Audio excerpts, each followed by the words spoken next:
Are you ready? Can Crush Us. It don't really get no better than this the podcast that you're looking for if you're really heavy into wrestling. Hosted by the Mark. Energy that's so amazing. Gotta keep it entertaining. Rep the Can Crusher Nation. Yeah, you know what's going down in the ring. Lights out when you hit a ding ding. Knock 'em out like boom bada bing. Hold it down, you can crown me the king. Got a shout out to the Miz and Duke the Dumpster. We choke slamming everybody. Power driving, hit 'em with a face buster. Yeah, this the show you need and it ain't no need for waiting. Mark, hold it down for the Can Crusher Nation. All about wrestling and keep it entertaining. Can Crushers Wrestling Podcast. Time to break 'em, let's go. Yeah, Can Crushers. Yeah, Can Crushers. Let's go. Hey, this is Mariah May, the glamour, but you knew that. And you're listening to Can Crushers. Hello! Welcome back to another Can Crushers Wrestling Podcast. That sexy man over there sipping some gin and juice is Sir Michael Jenks. He really is dancing too. Good Lord. I am Mark the Mark, and we're here to talk wrestling. Last week, Jenks, I'm rolling right into it. When you get called on a late Thursday night to say, I got a SmackDown ticket because somebody in my family can't go, do you want to go? You go. Yeah, you don't say no. You accept gladly and you go to Buffalo. Yeah. Yeah. It did. Story to be involved there, but how's everything? What have you been up to? Everything's been good. We have the wedding front. We've solidified a photographer, a DJ. Yay! We're meeting the minister at their house on Monday, so that in case we get kidnapped, it's the minister's fault. Okay. Although it's a 70-year-old woman, so I'm assuming You're should fine. Be able to take her, but we'll see what happens. Your knees. You know what? Your knees. My knees are bad. So, but no, not a bad time overall. We got some things going on, but nothing too crazy. I cut my finger this morning, which was just lovely. It was borderline. I probably could have got stitches, but I think I'm good. I'm just going to let it be. You have duct tape on it right now? Yeah, duct tape. Rub some dirt in it. Nothing big. Just like a man, just dealing with it. I was just going to say, you're your father through and through. Just spit on it, put some dirt on it, wrap some duct tape or electrical tape around it. It'll fucking be fine. It'll heal. We'll be good. So, but in a year you'll wonder why you have a flap on your finger. Yeah, just flapping in what. I'm so surprised I don't have one on this finger that I cut with a meat slicer, but that's a different story for a different time. So, I'm good. How are you doing? I'm doing well. I really am. I don't have any meat hands or anything like that.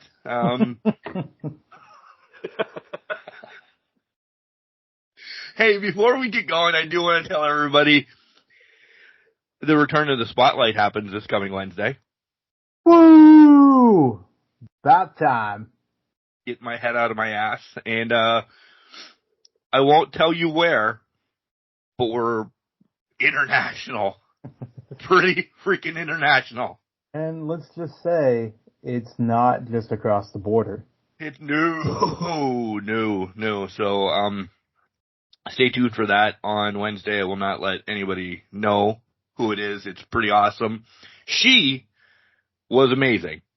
There. Throw it away. There you go. So, Jakes, we started off by saying about how I just had to go to... I'm going to get the hiccups again after I just took a drink. Damn it. I probably should spit this shoe out, but that won't happen. How I got the call to go to SmackDown, essentially. And it was my buddy and his dad went. And I'm like, oh, okay. His dad just fills in. You know, I watched wrestling when I was a kid. The guy's 77 years old. Oh. There might need to be some editing. But I think I got rid of the hiccups. That was way too big. That's what she said. And so he just starts going off. And he's like, I remember when it was wrestling. I'm like, well, buddy, you ain't going to see much wrestling tonight. I knew because it was the first live event back from Saudi. Right. Because Raw last week was taped. Yada, yada, yada. And things had just been going planned right that happened. And when we get to SmackDown, we'll get there. We're about an hour in. And we've had half a match. He's like, not much wrestling happens on these anymore, does it? I said, oh no, it's completely a soap opera. I said, it's a soap opera. He's like, I just can't get it. But he did actually then end up liking the Bloodlines music of the whole night. Okay. That was his thing. Because Roman came out first, then Roman came out last. He's like, that song's going to be stuck in my head all night. I kind of like it. That's good. So, it was odd. We talked a lot about the Valiants and old school wrestling for a while. And then he kind of got caught up that it's not wrestling on some shows. I think he was disappointed. I was fucking thrilled to see the Bloodline come back together. I was acknowledging, I was standing, and he's like, to his son, he's like, what's he doing? And son's like, well, Mark is full bore into professional wrestling, so you have to kind of just let it go. Yeah. He's like, I didn't think this many people would come to these things. Because it was packed. I'm like, oh, it was pretty hardcore. And then when the Bloodline got back together, you saw it, you watched it, everybody just went nuts. Everybody was crazy for it. Because people have been wanting to eat it up for so long. Yeah. So, that was... At least the Bloodline music got to him a little bit. That's the first crack. If he was watching it week to week... I don't know if he's going to be watching it week to week. I don't think he is, but yeah. That would have been the first in, and then it would have slowly progressed into something more. So, Buffalo to home, to wake back up, to get back on the road, to watch a putrid pit game, to come home late because it was an 8 o'clock game. Yeah. To Sunday sleeping in until 8 o'clock. So, people were like, hey, sleeping in? Dude, sleeping into 8 o'clock was glorious. Granted, I only got home at 4 because of traffic and everything. Oh, yeah. But, yeah, it was pretty cool. It was a hectic weekend, and then work just happened. I couldn't tell you what I actually did at work this week. It was just, it wasn't busy, but it was chaotic all week, you know?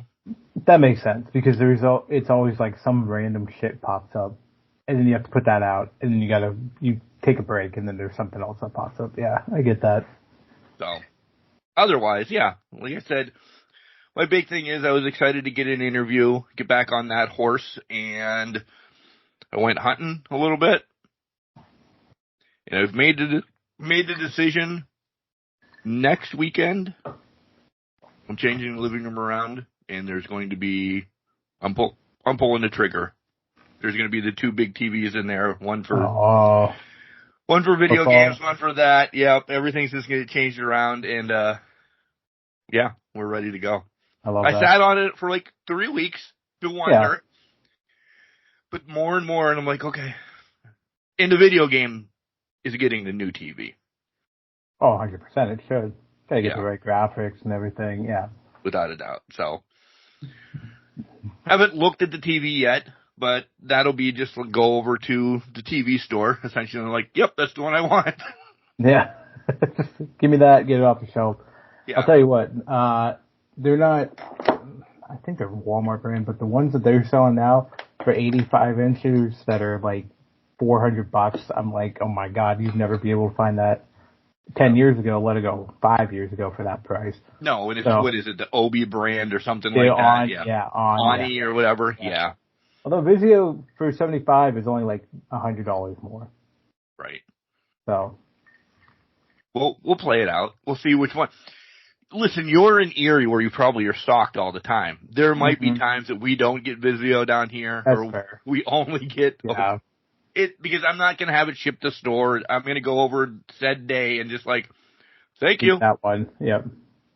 So, I don't know if I'm going 85 though. That I would never. I'm confined.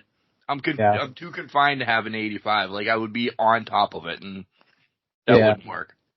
I have a 70 in the house, but my living room is so big. You've seen it. It's bigger in size, so it can work. I don't know if I'd go 85. Here's my other thing is whenever I get the man cave started and done, I'd want to do 2 TVs down there. I already got the 32-incher down there because I got an extra TV from rooms and all that.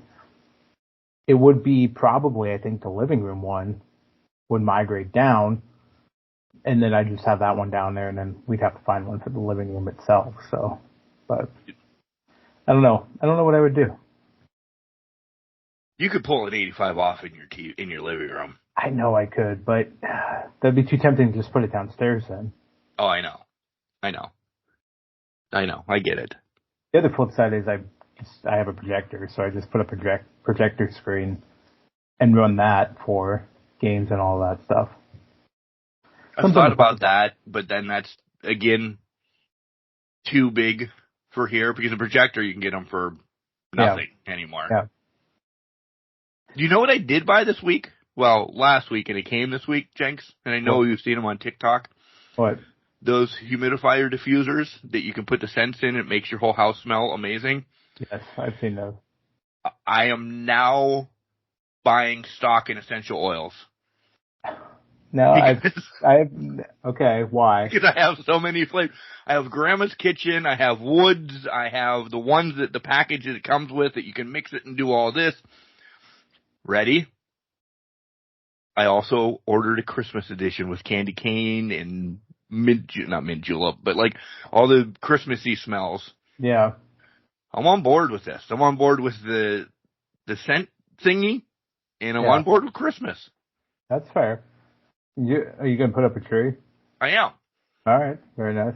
But probably next week, I'm probably going to order that pop-up tree. Okay. Oh, yeah, that's one $50. that fucking rolls up. Yeah. I told Kimberly about that. She's like, I love it, but we're not doing that. And here's why. Because somehow I've ended up with 4 trees at my house. You don't need one. Well, exactly. I don't need one. I have one that's pre-lit. I have the snowman tree. And then she took it upon herself to hijack 2 of my sisters when they were moving and say, I'll take those if you're not going to have them. And that's how I ended up with that 2 reindeer and a fucking cone tree that sits up in the air outside. So. You don't need the pop-up tree. I don't need the pop-up tree. Would have been more. I have a tree down in the basement, but it's a few years old, and I have to put it together, and I just hit the button, tree. Let it go up. Yeah. 21st century. Yeah. Come on. Yeah. Get that technology up in there. Right. Do it. Other than that, that's it. Yeah. Did you start Christmas shopping yet? No. You?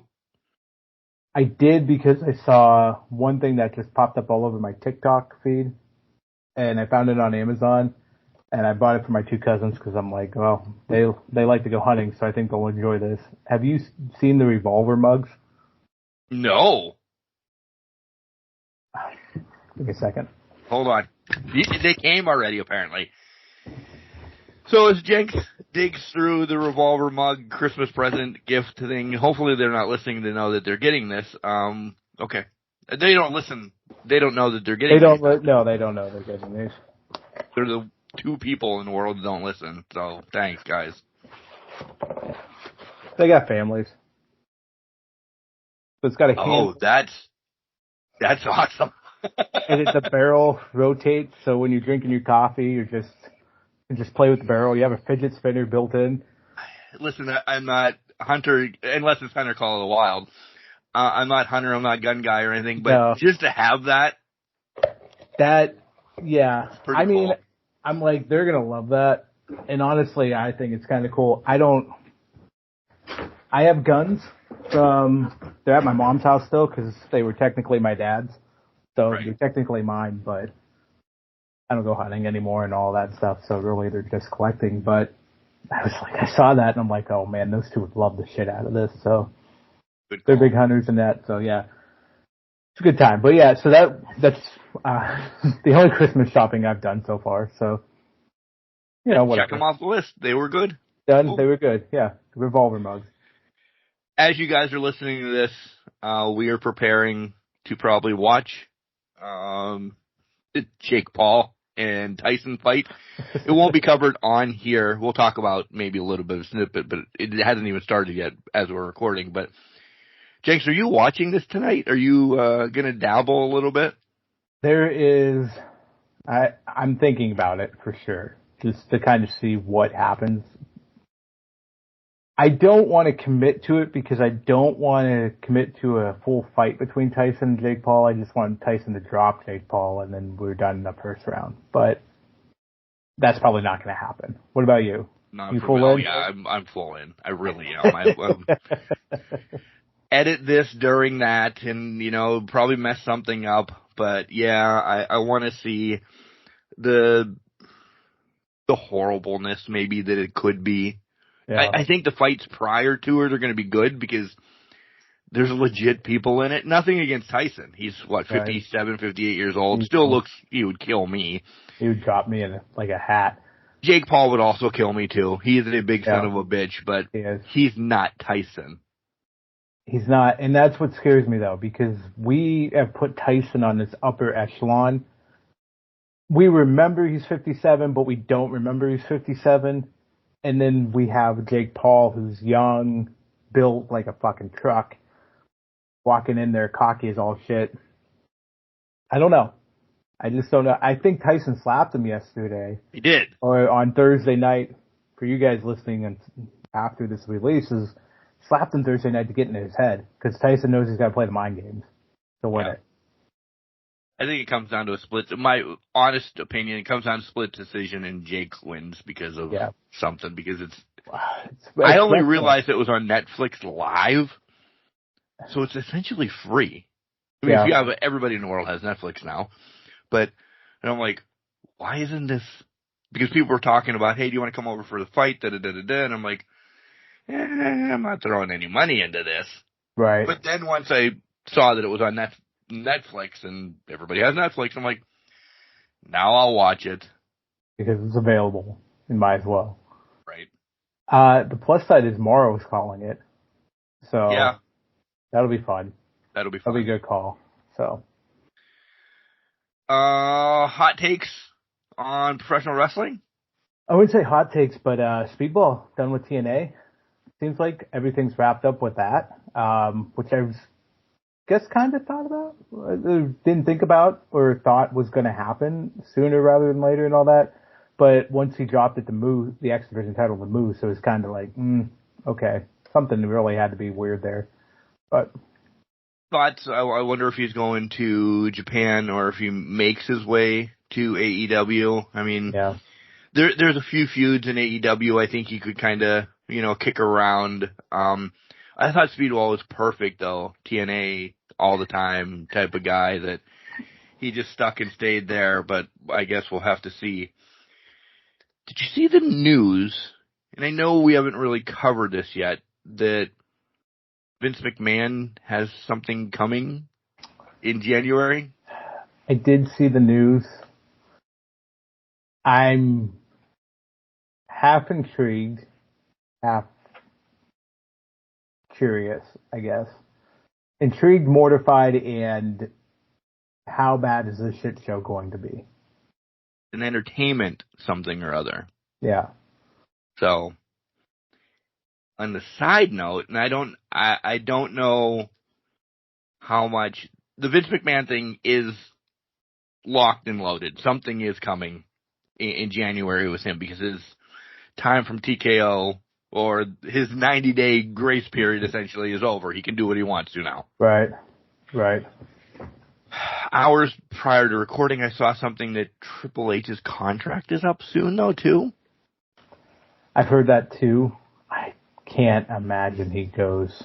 Because Stephanie despises her father. Kill him. Yep. Exactly. There's just no way he would walk like that, especially with what's going on in WWE now and everything that they have, how it's hot, it's running, it's probably the hottest product out there right now. Without a doubt.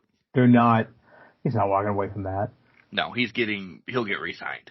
Yeah. Or whatever. Yeah. He's going to get re-signed and get paid. Yeah. Essentially. That was it for me. Like, it was a quiet week. It's been a quiet 2 weeks. I mean, there's nothing too crazy, nothing going on. I mean, we talked about the releases. They happened just before our last podcast with everything. Indy Hartwell wrestled on SmackDown that night.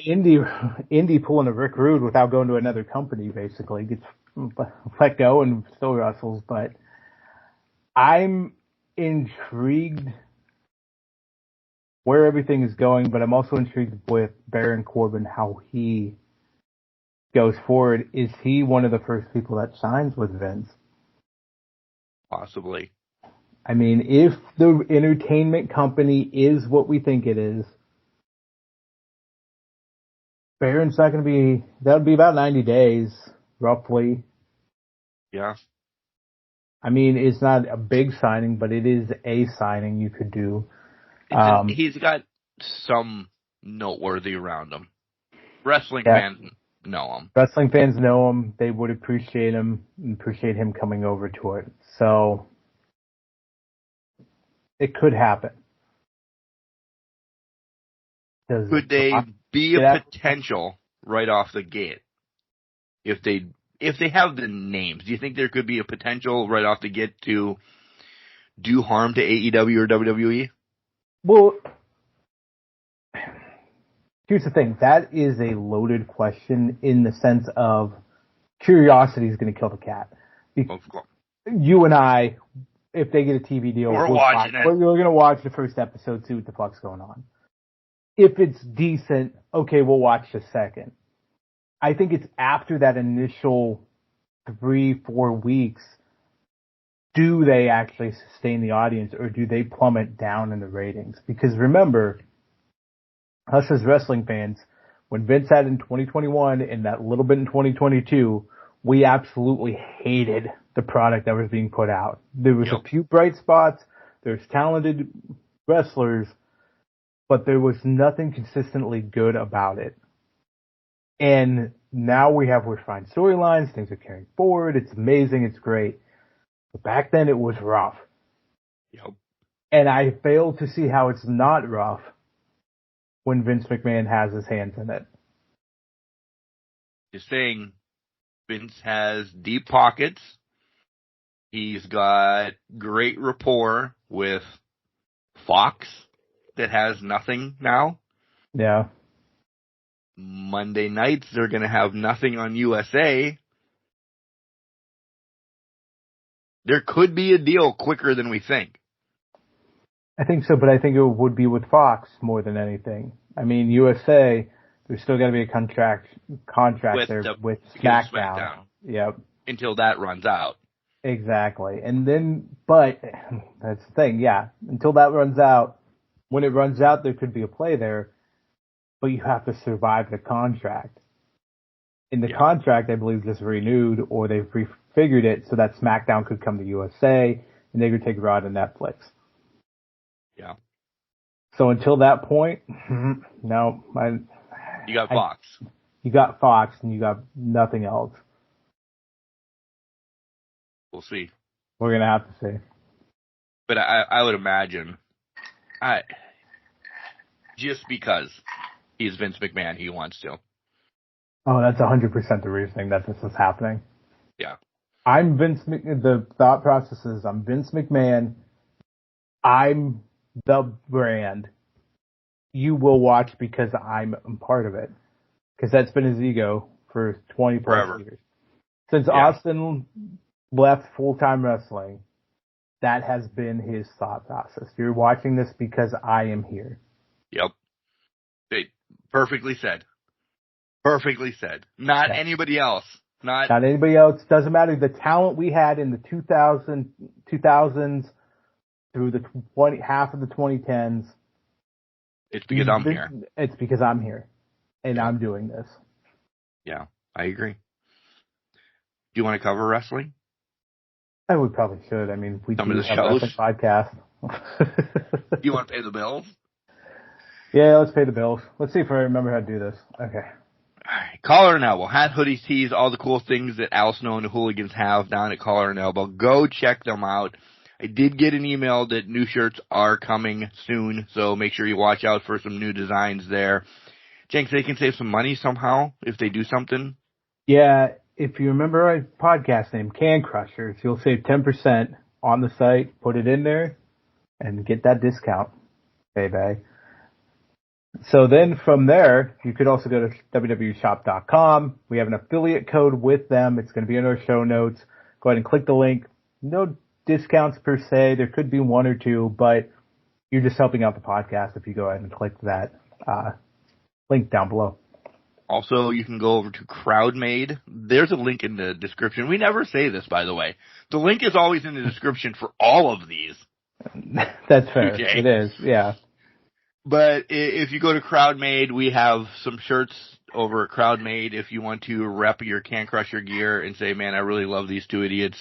When you're at indie shows, WWE shows, AEW shows, New Japan shows, I don't know, you could be in Germany, essentially, in Guam, and be wearing a shirt if you want to. Even in Council Bluffs. I can tell you, hoodies go well everywhere. Warm, comfy, very nice. Forest green, black, blue, whatever your heart content. We got colors out there for you guys. We got colors. We got the colors. They can listen to us everywhere as well. iHeartRadio, Spotify, Apple Podcasts. You guys know all of that. And YouTube. We don't have video up, but goddamn, you'll see the picture that we put up every week, and you'll see that, and just listen to the podcast. Listen to our sweet voices talk to you as you do your daily tasks. And do your daily tasks by drinking Dubby in the morning, because it will get you rocking and rolling. I take 2 scoops, throw it in my shaker, shake the shit out of it, and I am ready to go because there's no crash, no calories, no carbonation, which Jenks has been really good on the no carbonation besides last night. I had That's good. a couple carbonated beverages last night. But it's okay. Dubby doesn't have that stuff. It keeps you rocking and rolling all day long, and Beach and Peach is my favorite, so buy that. But there's a ton of different flavors out there too, guys. And use the promo code CANCRUSHERS to save 10% on anything, even the sample pack. If you want to try it to see how it goes for you, sample pack's about $20. You'll get 10% off of that. And then let us know how you like it. Absolutely. From there, you can follow us on X. He's going to give it to you. Facebook, Instagram, I guess Threads, but nobody's on there. Nobody's in that cesspool. So go ahead and follow us on social media and be with us all the way. You can DM us there too. Yeah, or there's a phone number, I think, right? Yeah, there's like a phone number. I think it's like 814-299-6687, something like that. I don't know. We'll find out. Maybe it's 814-299-6687 for your pleasure. Leave us a voicemail. Give us questions, comments, concerns, whatever you want. Let's see what you have going on in your life and what you want to talk about. So, all right, we'll take a quick break. We'll come back, and then we'll dive into one of the organizations to talk wrestling, right? Yeah, some of them. Hey, guys, this is Robert Parker Williams. You're listening to the Can Crusher, and that's all you people need to know. Welcome back to Can Crushers Wrestling Podcast. Sir Michael Jenks with another drink. I'm downing the old lime tea here tonight because it's an early road trip for me. Jenks, bait and hook, bait and switch, what is it called? But we just gave the phone number away. Last segment, one of the last things we did, right? Yeah. And thank you. Thank you. Because it worked. We got a call. First one in forever. And we want to play it. We have to play it. I mean, steam came out of the phone line, basically. Moth. Smoke, moth, everything came out of the phone line. Dust, whatever it is. But this is amazing. Yeah. So let's find out what it's about. So let's rock and roll. Let's just play. And I'm one of Charlotte Flair's best fans. I think she's absolutely wonderful, and I wish we could hear more from her. Best of luck to Charlotte Flair. This is Cynthia Ketron, and well-worth retirement home, and I just can't get enough of Charlotte Flair. She's one of my favorite WWE wrestlers, but this one lets you know we just can't get enough of her here. Well, thank you. So that was Cynthia, and shout out to Cynthia. Yeah, shout out Cynthia. Thank you for calling us. I loved, because I was going to bring this up, Jenks. I really was, probably in a week, but Cynthia's calling us out, essentially. Fair. Flair's knocking on the door for her return. Is it, and we've kind of hinted at this, clearly we're going WWE first, folks. Is it before or after Tiffy wins the title? Because I know we've talked about this, but we go back and forth each time. What are your thoughts? Because I kind of have mine. Yeah. Shout out Cynthia for that amazing question and point and all of that stuff. Charlotte is a great female wrestler, one of the greats. I will say, we talked about this a couple weeks ago. The injury seemed very fastly healing. Then it seemed like it's come to a complete stopping point. It could be just they're like, hey, you need to calm down because we're not bringing you back yet until whenever. I almost feel like it's going to be a simultaneous thing with Tiffy's title win. Like Tiffy's going to win the title and then Charlotte's going to be right there to kind of say, hi, it's my turn. Give me my title back type of aspect of it. But I don't know when that is. I don't have a clear understanding of when that could be. I do. When? Lots of huge returns at the Rumble this year. Potentially. Yeah, because my thoughts are this whole Nia Tiffy thing carries until Rumble. You know, the checking in, the cashing in, the possible start backstabbing. Yeah. They're still friends, so to speak right now, we have to get them where they're not friends before the cash-in really happens, I think. And then it just happens at Rumble. It happens at Rumble, and Charlotte returns in the Rumble, and there might be, maybe Charlotte is number one in the Rumble. Not saying Charlotte's going to win it, but there's going to be that Sergeant Slaughter, Iron Sheik moment when you pass, or the Hogan, you know, when you're passing, you know, Tiffy just wins the title and they pass backstage. They're going to make a big to-do about it. I still say this is your WrestleMania match of Tiffy and Charlotte. Yeah. Have Tiffy hold it for 2 months or so to do her test run to see if we really love Tiffy as champion. But this is Charlotte winning it again at WrestleMania this year, I think, because she's done a lot at the last couple of WrestleManias taking losses. This is her time, I think, to get that number to beat her dad in time. That's fair, and I think we've talked that it will happen.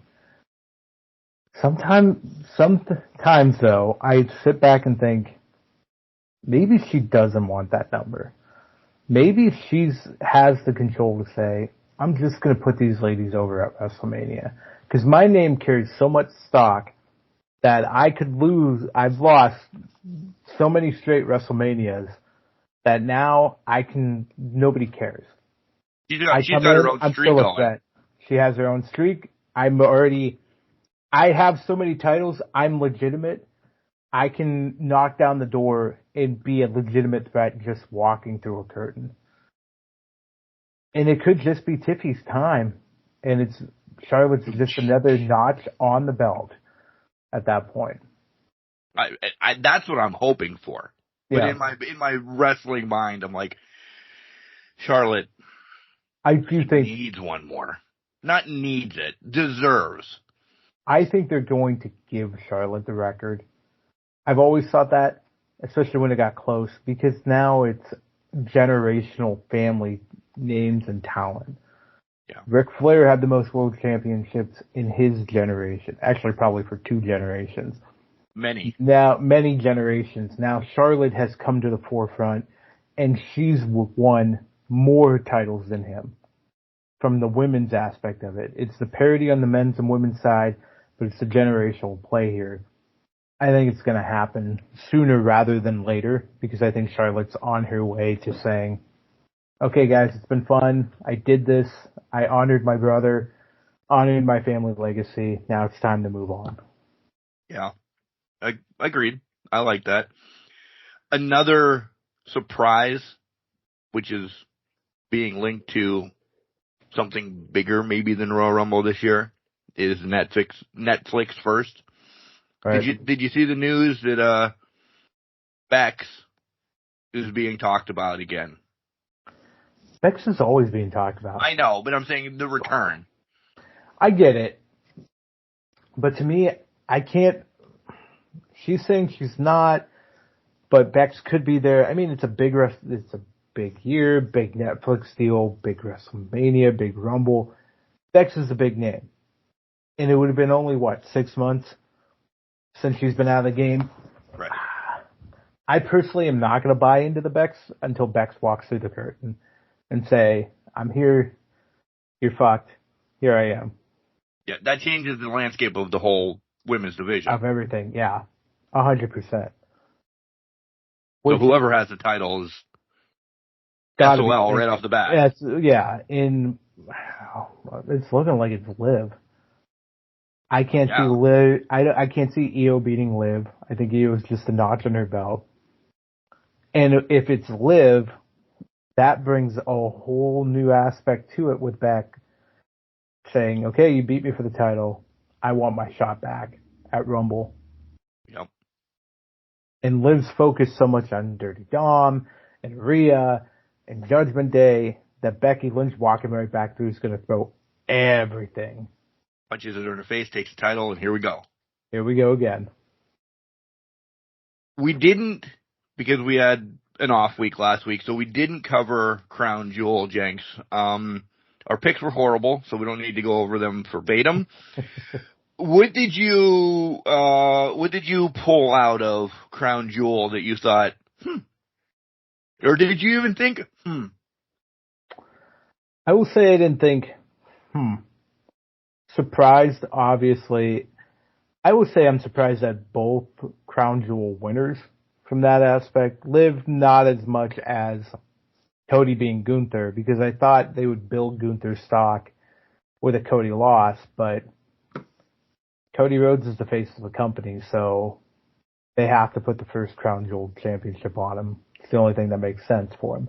And now he's College Game Day picker tomorrow, or today while you guys are listening, so you gotta put the title on him. You better pick Pitt. He'll be the only one out there picking Pitt. He's not picking. Nobody's picking Pitt. Thanks, Jenks. I'm not either, but I know. The one that caught me. You're lying. I would love. I hate Clem. I don't like Clemson. I won't say I hate him, but I don't like Clemson. I don't either. And I think Dabo did them a disservice this year. So. I will be shocked. I'll put it that way. My heart bleeds blue and gold for college, but reality sets it. We fucking lost to Virginia, by the way. But the one that I was truly shocked on, but I completely love it, and we'll roll this into Raw this week as well. The KO and Randy thing is a hell of a story going right now. I wasn't sure if I was going to be like meat and potatoes into it, but now with the injury angle and the no match at Crown Jewel, I want to know where we're going. I do too, and I love the fact that they pulled out the pile driver and made it dangerous as all hell. Yeah. Cole sold it. Everybody sold it as dangerous as possible. That's something I think a lot of people have been waiting not to see, but it was something that I think a lot of people forgot. Pile drivers are banned still in WWE. The last time we saw one, I believe, was when CM Punk pile drove Cena in a match over 10 years ago. So the fact that this happened in this arena and they sold it like it was the most devastating thing to happen, chef's kiss. The Paul Orndorff pile driver too, where you sit back. Yeah. The Orndorff style where we're in the early 1980s and a pile driver actually means you're fucking your neck up, basically. Yeah. I love this. I really do. Is Randy maybe legit again hurt? And this is a great story to get him maybe to Mania. I mean, it makes sense because if you think about it, he didn't have a legitimate match at Crown Jewel, and then this pile driver angle, it was a very well protected pile driver that KO put in. You could argue it wasn't a real pile driver, but at the same token, he was protecting Randy as much as possible when he delivered it. Yeah. And it's possible. Randy could be injured and could be suffering from something, whether it be back related or whatever it is. Could be. And I think this keeps Randy out of Rumble, which is good. Nothing against Randy in Rumble, but he's always one to look at then. Oh, Randy could win this. He doesn't need that anymore. He hasn't needed it in a long time, but keep him into the Final Four. We don't have to have that whole Randy makes it all the way to the Final Four, gets tossed out by Mo, Larry, and Curly or whatever. Yeah. It protects him for a big single showcase match as well for Rumble. And he can just cause a Mania, cause a muck up until then. Yeah, I could, though, see the scenario where he comes out. I could see coming out a la Mick Foley in 04, where he's just beelining for Mick Foley beeline for Orton back then. He's beelining for Kevin Owens. And just take him out of the ring so that he controls the fall out of the ring itself on his first night back. And it's all about revenge. Yeah. Doesn't have to be about the Rumble, doesn't have to be winning the Rumble. It's about me getting my hands on Kevin Owens and ending him at that point. Yeah, this is great. I really am engulfed in this as much as everything else now. You got a next one? From Crown Jewel, yeah, where do I want to go here? We didn't talk Bloodline with Crown Jewel yet. We should probably go there. Well, then we can just wrap all Bloodline then. Let's wrap all together, Bloodline here. What we talked about a little bit at the beginning. Obviously, you know that as you're listening to this, Sami Zayn is pretty much in Team Bloodline. But at Crown Jewel, him kicking Roman in the face seemed to would have been a cause of a riff or climatic riff. But I think we're running into a point where we're just so pressed for War Games that things are getting a bit rushed for the Bloodline in that aspect. You also, as listening, know, because SmackDown was taped, right? You know who your fifth members are as well. Yep. From everything that's being released. Clearly we're not watching it, but what's being released. What you've known, what you know and what's being released here. Seth is on OG and Bronson on New. Yeah. So it seems like it's going to be more about Seth is only joining because he's being forced to join based on the Bloodline's actions and based on Bronson Reed being a part of the other team. How that actually transpires, we don't know yet until we see it Monday. Right. The return, we kind of talked about the return of the Bloodline last week in Buffalo. What were your thoughts? The freaking hiccups are back again. What were your thoughts on that? Did you ever feel Sammy was joining Temu Bloodline? No. There's no chance.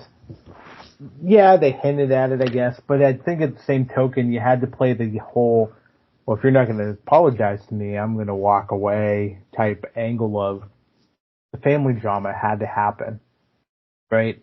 And then by the end, they had to expedite the family drama to get it to where Sammy's recruiting actively on Monday night. Yeah. Did you notice in Buffalo, I'm going to keep going back, I'm going to beat Buffalo with a wooden stick apparently tonight. Did you notice when Sammy came out to make the save, he didn't have his boots on? Because the dark match was Sammy, Jay, and Cody against Kaiser, Braun Breaker, and I can't even remember who the third one was. The match lasted 30 seconds. They all did their spots, and then Cody got the win, and everybody bailed in seconds. Yeah. But Sammy, from the time that SmackDown went off the air and the match started, Sammy had to put his boots on to wrestle the match. He came out. Now that you say that, I don't remember him. I don't remember looking at his boots. Well, yeah, no, but you don't watch feet for wrestling. That's true. If you do, you got your own thing going on. Yeah, that's your business, not ours. But yeah, I did not know that. I did not know this. Okay. Yeah. Oh, okay. I don't know. Because I said to him, I'm like, he doesn't have his boots on. How I'm like, maybe he's not wrestling in a dark match. Maybe something's going to happen, and it was a whole bait and switch for the dark match. But no, it is the ring attendant handed him his boots up as Braun Breaker was coming out. He hurried up and tied him on. That's ridiculous. You're right. Sammy, don't forget you're the last thing on SmackDown. Get your ass out there. Oh shit, that's right. I was getting ready to go back home. Can Bob go get my ring gear and get my boots? Right. Again, the place was unbelievable for the Bloodline coming back together. You know, when you have money in your pocket or money in the briefcase, essentially, you have to roll back to what made tons of money. Now that they're good, Bloodline, this is a different spin on it. And I think it's just going to be, look, we said this 4 or 5 years ago, Jenks. This is the longest storyline WWE has, and it's one of the greatest they've ever had. I don't care what people say. And there's still more meat there. There's a ton of meat. And it's flipped to the obvious side. What if they're good guys and they're doing all of this? But there's always meat to skin off. There's going to be meat for years upon years, whether it's as a group together or whether it's separated and doing their own things. There's so many ways to skin this cat. And it's going to be very, very enthralling to watch every single way play out. I mean, Jesus Christ, as long as you're part of the Bloodline, you have a career's worth of storylines that you could just sit back and play through. And it's all 8 of them. Let's just throw this out there. It's all 8 of them, essentially. Oh, yeah. It's all 8 of them. You just pick another guy to go up against, and that's how you rotate it through. Throw Seth in there occasionally just to throw a wrench into things, and you're fine. That is, I mean, I always play back to Braun and Jacob Fatu, Braun Breaker and Jacob Fatu staring each other down. That's your future of the company, was in that moment.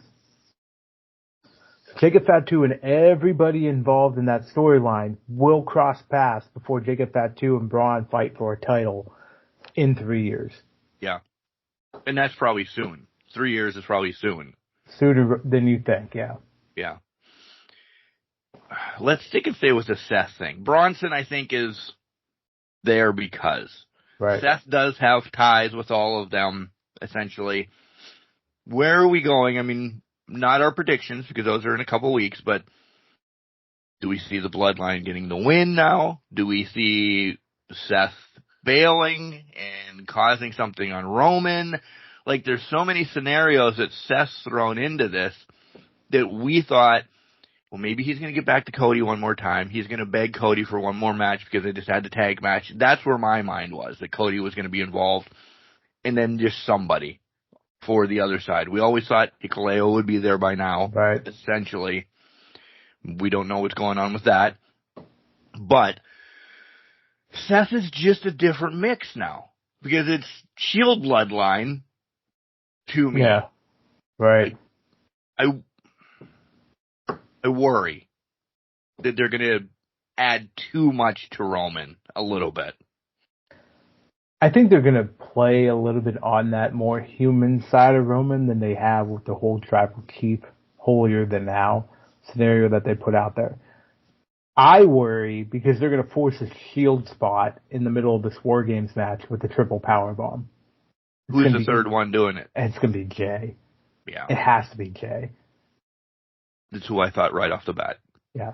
Jay, Seth, helping Roman throw the power bomb through probably Jacob Fatu or something like that to get it solidified. They're going to force that spot at some point. Yeah. That's just how they operate. It's the lowest of hanging fruits whenever two of the three are involved somehow. I mean, they did that, 7 years ago and 8 years ago at Survivor Series when they all joined to throw AJ Styles through a table or whoever it was. It's so low hanging at this point. It's going to happen.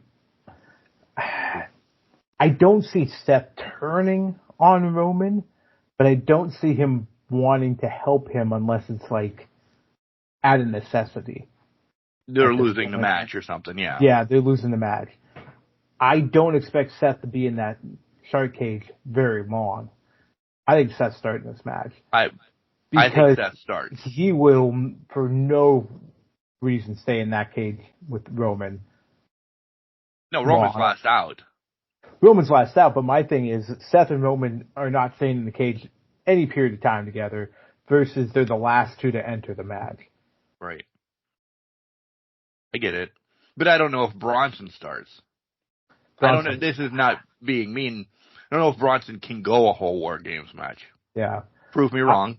He's a bigger guy. I don't think it's Bronson, but I don't know who on Timu Bloodline it is. One of the other. I don't think it's Jacob. I don't think it's Solo. I don't think it's Tonga. It would have to be, God, what's his face? I can't think of his name right now. Yeah, the other one. Yeah, the other one. That's not good. It has to be him. Tama. It has to be Tama Tonga. Because one of them barely can tie their shoes wrestling. Jacob's phenomenal athlete, but he is the wild card in it. Solo is your enforcer tribal chief, so he's going to go last just because he's going to go last. Jacob right before him. Probably Bronson in the third spot.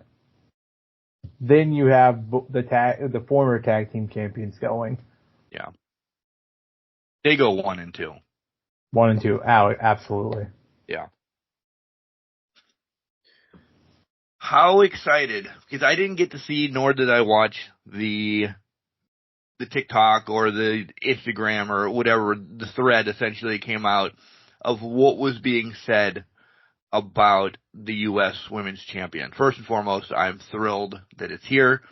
But did they say, and I haven't read anything about it this week either, that's how unprepared I am for this podcast, but did they say it's cross brands? I haven't seen anything about it, which I will say this, from everything on Twitter, it's been very quiet about the title. Like they brought it up the first day, like Saturday morning, kind of talking about it. I haven't heard much about it since. I know there's a tournament, from what I understand, to get it, but I don't know if it's cross brands or not. My thought is it shouldn't be. No. It should be the U.S. titles on SmackDown, the Intercontinental titles on Raw. You're having a women's Intercontinental title. When's that getting announced then? I thought they would have announced that Monday then. Me too. I thought that would be. So my concern is this is going to get treated like the women's tag team titles, where it is cross-brand, and it's just going to be kind of like, is it worth it? I'll go the other way, that I'm actually excited that if it is cross-brand. Because, well, let's call a spade. Maybe the SmackDown roster has a little bit more talent for the women than the Raw roster does right now. Yeah. Float it. I don't think it goes down to NXT. They have enough down there now with the Women's North American now too. I think a cross brands does something at least. It opens up a hell of a lot for the mid upper card essentially, because maybe it's a Chelsea thing. Maybe it's we've been pulling for Vega to get something forever. You know, you have that tier in there, and then you have the rookies that are going to bounce up and down and everything.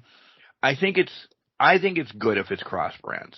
I really do, because there's more stories that can be built than if it's just, and I'm going to use Chelsea again, if it's just Chelsea and then, holy shit, we've seen Chelsea and Piper a million times. We've seen Chelsea and this.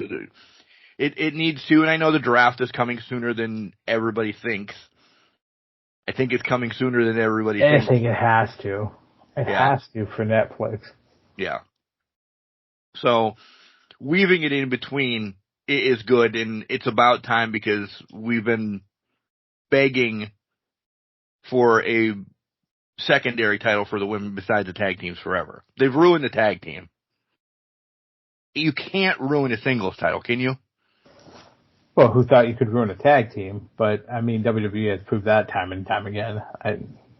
They've ruined men's, women's, juniors, everybody's, yeah. I would say I think they can't because of the talent, and the talent wouldn't let them do that. Like with the tag team, they don't know how to book tag teams. They don't know how to do tag team wrestling. They don't know what to do with that. Right. Okay, fine.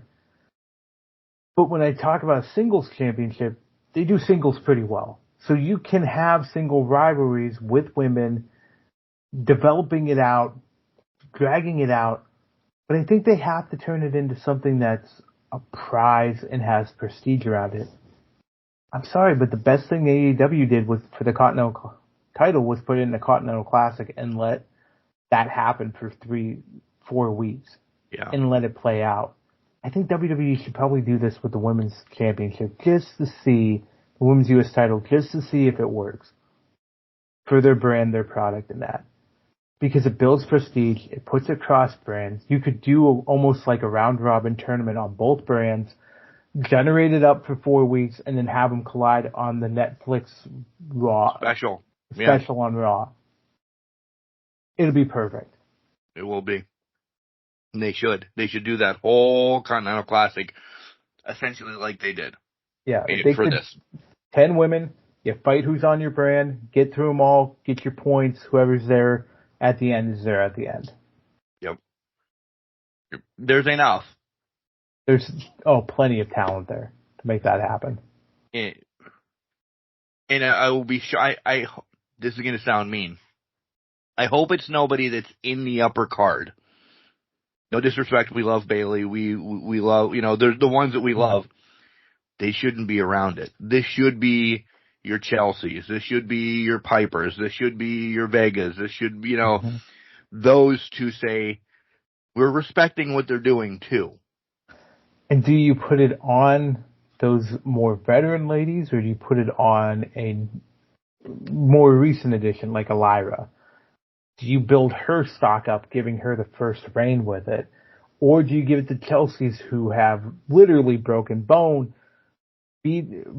develop themselves, introduce their character time and time again to finally be a mainstay on the main roster? Do you give it to them who have worked their asses off for it? That's the medium you play here with this. Is it going to be used to build stock, or is it going to be used to we need to build the prestige of the title first? I think you need to build the prestige for the title first. Honestly. Fair. Of course I'm pulling for Chelsea for it. That's why I keep bringing her up. I'm pulling. Yeah. But Vega wouldn't be bad either, I think. We'll see. Yeah. If it's not Chelsea, then who will be the game played? Mishin? Is it Piper? Is it Lyra? Those are the 4 top contenders right now, unless you're putting Jade and Bianca in this, which to your point earlier, that kind of ruins it. It does. If this is going to be their match after the breakup, after they lose the titles, or they get thrown to this tournament. Or it's their Eddie and Ray match at WrestleMania 21, where this is the catalyst to break them up. Right.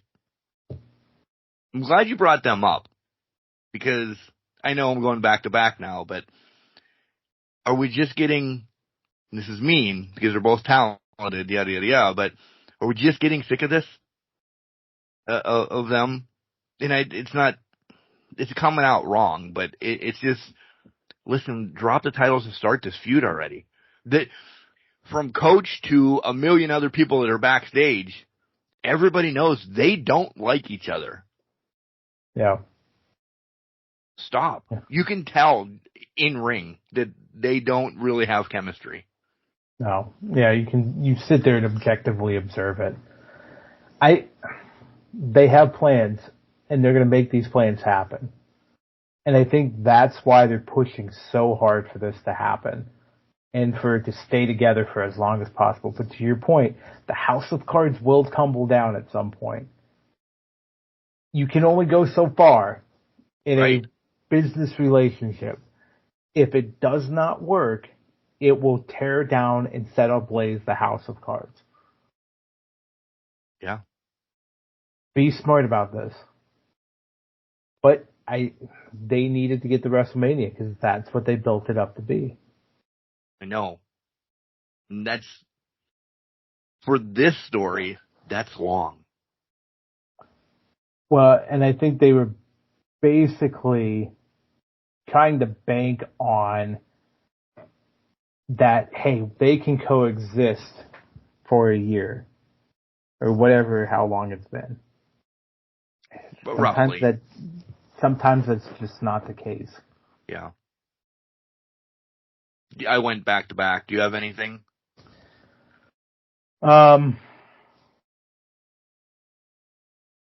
Damian getting back at Gunther here. I think that'll be, they're toying with Kaiser and Gunther having their own problems. I think that's more of a brotherly thing. Damon coming back up, he may be a legitimate threat now. And maybe that's the Cody hangover playing into effect here with my thinking. But to me, Damian now has a shot at this title. He's put Finn behind him, and Gunther couldn't beat Cody. He has a kink in the armor here where he needs to rebound or falter. And so it makes him vulnerable for it. I think they're playing the vulnerable card a lot. Like, I wouldn't be surprised if Damian takes it off of him. And Gunther's been doing due diligence on work. Yeah. 666 days as IC, you roll right into the heavyweight, right? Well, into the King of the Ring and then the heavyweight. Yeah. Like, maybe he's like, all right, I did my test run as champion. Everybody loves it because everybody gets one, essentially. Let's play this vulnerability card.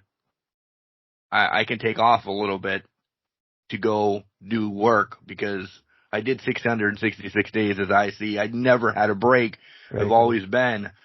He's kind of the Orange Cassidy to roll it. You know, it's same thing that Orange is doing. Gunther's doing just on the big man market. Right. I think it's time because for me, the aura of Gunther has lost a little bit. And it was prior to Cody's, the loss to Cody. There was a little bit of aura of Gunther losing coming soon. I think he's got to crumble a little bit to build himself back up to be Gunther again. Well, to that point, this is a good way to reestablish that the heavyweight title picture is way different than the Intercontinental title picture. Yeah. There is a stepping stone. And that doesn't mean you're going to tear through them because that's too easy. You have to gradually build yourself back up to match who you're actually fighting with. So to your point, yeah, this was probably his test run. I think for me, it's also a little bit of they're playing this vulnerability card and it's messing with his head too much, which is weird for somebody called the ring general. So he's second guessing and doubting himself so much that it does open it up for a Priest victory at Survivor Series to say, you're too vulnerable and too much in your own head. Here's Priest just coming to take advantage of the whole situation. With Kaiser being involved a little bit? Potentially. I think Kaiser inadvertently gets involved in it, but Kaiser's involved nonetheless. And then Dom shoots right up to number one contender against Priest? Wouldn't that be something? I would be fucking thrilled. I would be thrilled. With the victory, the shot would be at the Royal Rumble. Mm-hmm. And there's going to be so many close calls. Close falls, calls, whatever you want to call it. All of the above. All of the above. And if it's not going to happen, but it'll be so close that people are going to be losing their shit. We will probably be talking about that next year on Crushies. Yep. 100%. I think it's going to be that great. I really do. And I don't know if it's next year. By mid-2026, Dom will have that. I agree with that. He doesn't win the title in the first half of next year. He's winning the Money in the Bank briefcase. And then when's it going to happen? Right. And everybody that hates it will love it when it happens because that's how we're suckers for it. Exactly. We love to hate Dom, but we love to see him succeed. Yeah. And it doesn't need to be a lengthy run. There needs to be a notch on his belt. Well, that's a exactly noteworthy notch. Exactly. It's the same thing with Eddie. Eddie got the world title, but in reality, Eddie's world title reign was only 4 months. Right. It was very quick, but people put him on that pedestal after he got that. Yep. Dom's getting pushed up there. Dom's as dirty up there. as dastardly as he as is. Disgusting as he looks, he's going to get there. Is this after he loses his hair to his dad at WrestleMania? God willing. A bald Dom, though, man. That's. Oof. How would he? So how would he do? I feel like he would try to pull off a wig, like Kurt Angle did. Yeah, that would be good. How though? Without it getting racist or anything like that, how do we get to that point? Oh, it's the again, not being it's redneck isn't racist. Like, it's going to be one of the redneck ones that you can get from Halloween Spirit or whatever the like Spirit, the USA flag one over the top. Yeah, and it's just yeah. That's what he's wearing. Yeah. So I can see that. WWE, anything else? We got to talk about the New Day. They hinted Monday night that the New Day's 10-year celebration is at the end of the month or in November. So there's only a couple of Novembers left. There's only a couple of Novembers left. So next week is taped. It wasn't then, at least that we know of. So it's got to be the last week of November. Are they breaking up, or are we getting a renaissance because Big E gets brought back into the fold? There hasn't been a lot of Big E talk. Big E hasn't been on the pre-shows recently either. He hasn't. The only thing he's done on social media is talk up his girlfriend, which more power to him, brother. Take it, love it, whatever you got to do. But he's not talking wrestling. He's not talking neck surgery. He's not talking pre-shows. What's he doing? There's a lot of possibilities there to unite this front. I think they're united. I think it looks like they're going to break up, and then you go, oh, wherever you're at on Raw, it's a new day. And they're like, they don't even, with air quotes, they don't know that Big E's there. They didn't see him for the last 8 hours in the locker room, right? Exactly. It's going to heal them up. Yeah. It'll heal New Day. They get probably a tag title. Yeah. And then lose them quickly, though. Yeah. Agreed. Because we all have the War Raiders winning it. Yeah, like pretty damn quick. They'll win the tag title. It'll be like their NXT run, where it's we got the tag title, but then we're going to lose it probably the next week. Yeah, quickly. We're going to ruin something real quick for you as well. If you didn't know that Raw was taped, and we don't usually do this that much, but I'm going to because it's that big of news and it's been out there. We get a big return on next week's Raw as well to solidify essentially the women's war game then. Yeah. Yeah. Rhea is back with a face mask, but she's back. Yeah.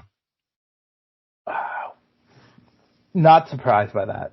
Not surprised by it, but I don't know if this is forced. Like, I don't know. Like, the women's war game is made up of an old Survivor Series team, essentially. You know, right. you, me, this guy, that guy, that guy, this girl, this girl, this girl, this girl. I mean, it's a Mod Podge. We're finding whoever's in the back and bringing them over. Yeah. Essentially, it's Rhea against Liv. Exactly. And it'll get there, but you gotta get through all of these other women and Nia and all this other shit, which is kind of sad. The women's champion from SmackDown is basically the second fiddle to this whole situation. Story. Did the whole story. Yep. But that's how they built it up, and that's how they want to portray it.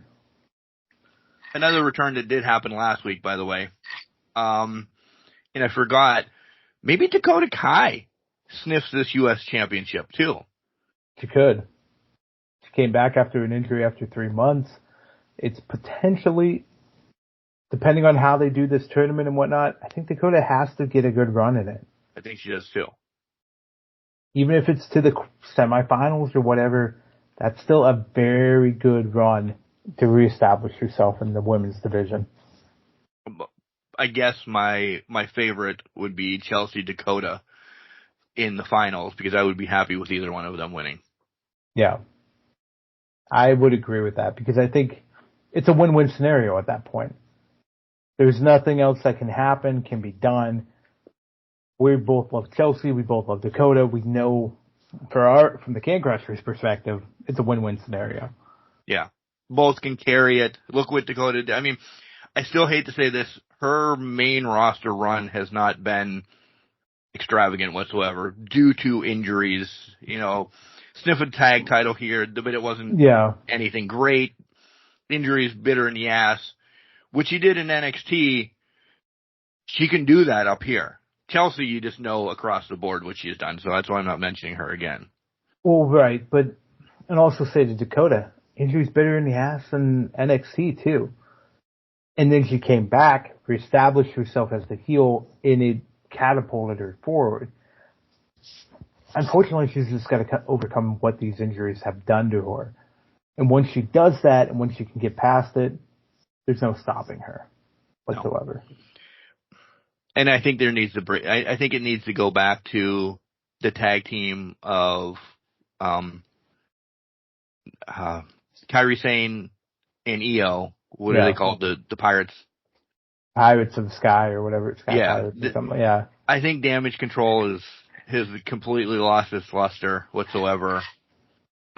I think maybe Dakota's getting a fresh start. You know, Asuka's still MIA. So. Yeah. I mean, the argument is there that they lost their luster before Bayley left. Well, yeah. Long time. But I mean, now it's just, we're barely treading water with Damage Control. That's in the other one that I really wanted to love, I don't remember the initials all the time, of Sonya, Shayna, and Zoe, it's god awful. Yeah, there's no direction to it. No. All three of them should just be solos and let them be. Now I am officially done with them. I'm tapped out of WWE. You tapped out? Well, if you have something, I don't have any more notes. I'm good. Let's go to AEW. All right, we'll take a quick break. We'll come back, chat a little bit on AEW. Hey, y'all, this is Sam Houston. I got to tell you, if you want to know the latest in wrestling and what's going on, tune in to Can Crushers every time it comes on. I know I will. Later, y'all. Welcome back, everybody, to Can Crushers Wrestling Podcast. We have, during recording, fresh off the presses, the official bracket for the Women's United States Championship Tournament coming up here over the next couple weeks. So, whatever. I don't know it. Jenks knows it because I asked if it was posted on X or anything, and he's like, "No, I got it. Don't worry about it." What technically was posted on X by the game, Triple H, Paul Levesque, whatever you want to call them, literally 4 minutes before I'm announcing it on the air in our recording session. One key caveat to cap here for both of us. This is purely a SmackDown title. Okay. This is SmackDown talent challenging for it. Now. So I wouldn't be surprised in the next couple of weeks then. If something for Raw comes out. Right. Okay. All right. The other key factor is, from what I'm seeing here, we are going to be doing triple threat matches the first round of it. I hate those. But okay. I get it. Triple threat matches the first round. We'll get a semifinals, one-on-one match, and then the finals, which will be at Saturday night's main event, which is making the Peacock Saturday night main event on December 14th a must watch. Yes. Because I'm guessing the Intercontinental title will be announced for the women as well, and that'll be on the same show. Enough due diligence to get it by that time. Yes. That's Saturday night's main event is their pay-per-view with air quotes around it for that month, by the way. Exactly.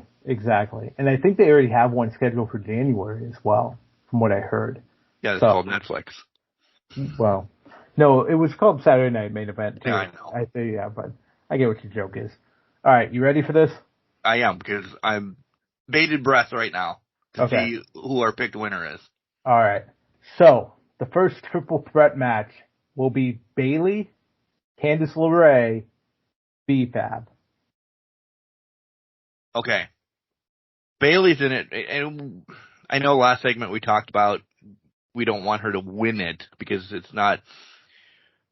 Candice, I forgot, is a big runner in this, I think, too. Mm-hmm. I really do.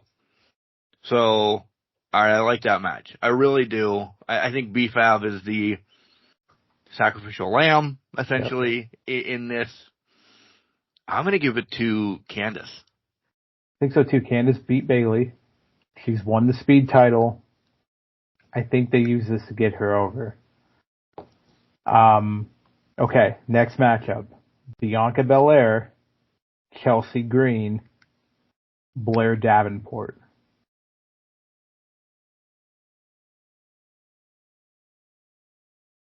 Is this the... See, I'm looking into... I want to go Chelsea because of things that could happen. I don't know if the titles are still on Bianca by then, yada, yada, yada. Right. I still think she doesn't win this. I think she's in this for notoriety, too. Mm-hmm. Drive a storyline. But Blair is a big... She's... No knock on anybody that we said in the last match. Blair could be somebody that we get pushed to. I'm still going Chelsea. Remember, Chelsea won the Money in the Bank qualifier, which was a triple threat. I think it was against Bianca, too. So this is a callback here a little bit with two of the three. Yeah. Knowing what I know on my end, Bianca would seem like the logical choice here. Right. Because I'm going to follow it up with the next triple threat match that starts with Jade Cargill as the number one entrant. Mishin is there at the second.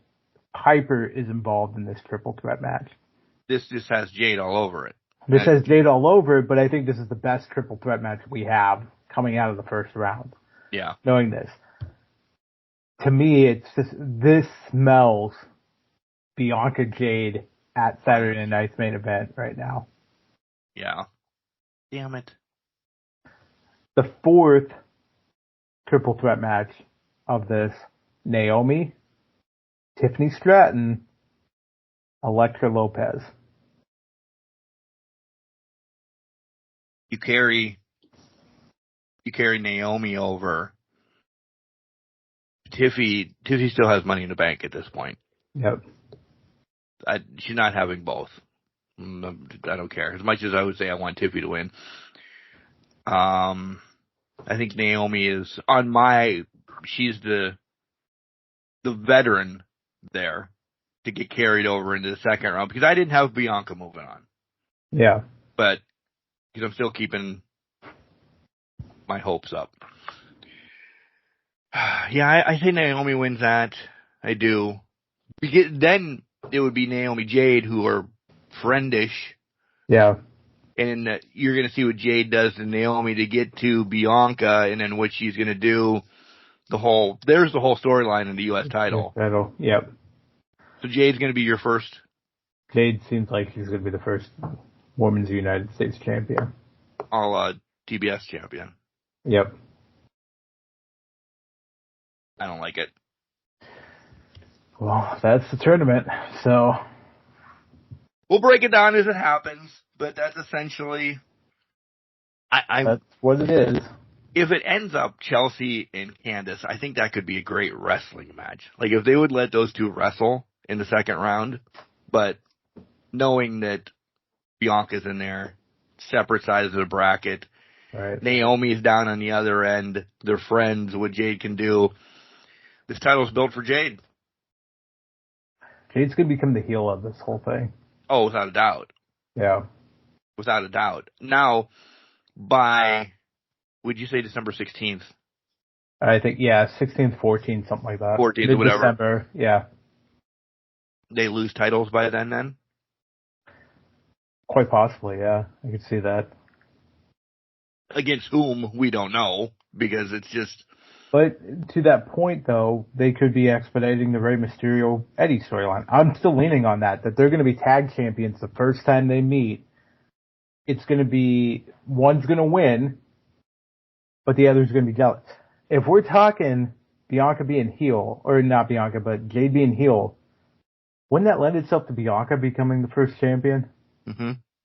It would. And then Jade's jealousy gets the best of her for WrestleMania, and that's when she gets the title back. They'll lose it over the next 3 months. They'll lose the tag titles, and then it's all about that U.S. title. Yeah. Which lends itself to building its prestige. Bianca gets it first. She's a former women's champion. That solidifies the title.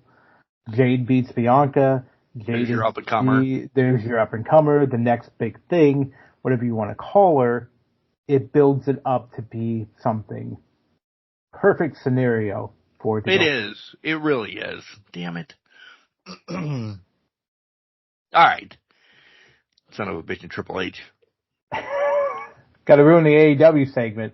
Always. No, always. God damn. This is why you didn't get the Hammerstein Ballroom. All right, anyways.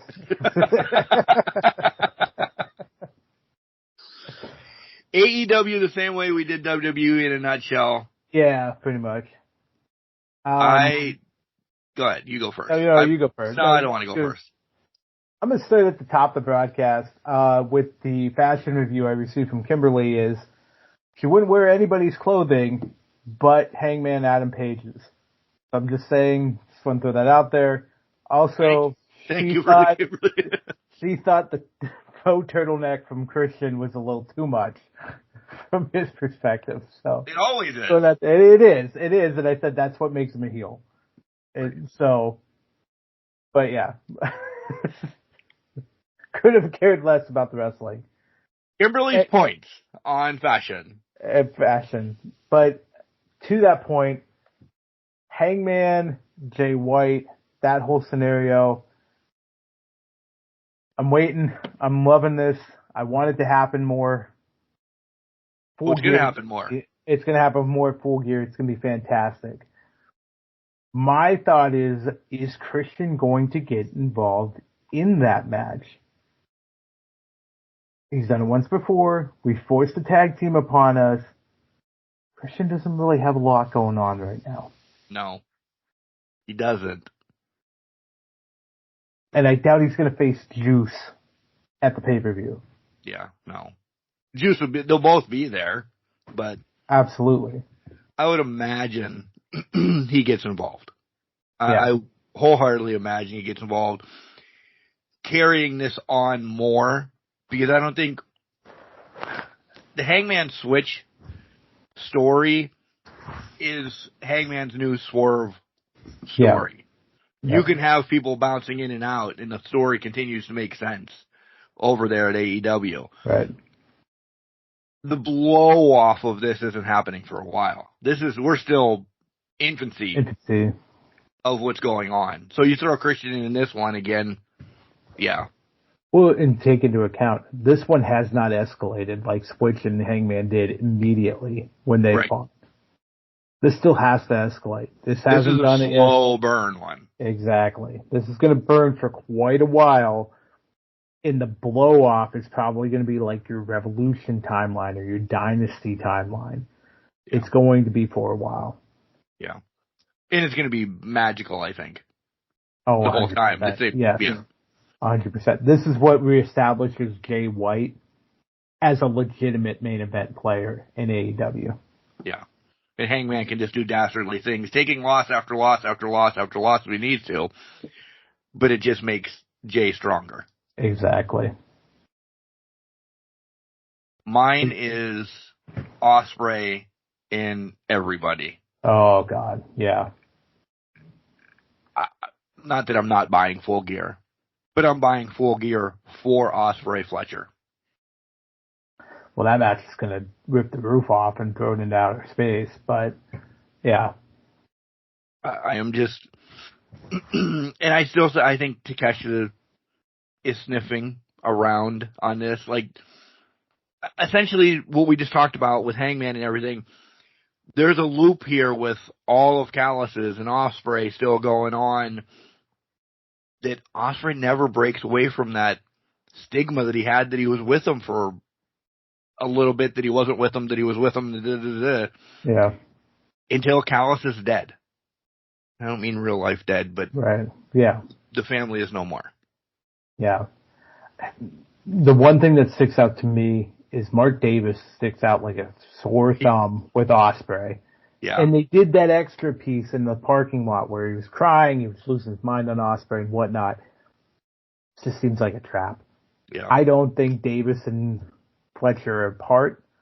They love each other. This is a whole family united front. It's just a Trojan horse distracting Ospreay at this point. How about Hobbs? Hey, I'm glad Hobbs came out, but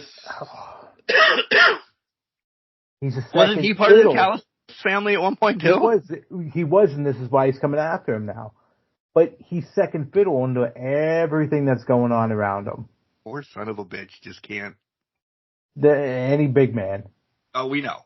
Davis, Hobbs, Wardlow, Archer. Wardlow, Archer's getting fed to Roddy for the fucking MJF storyline.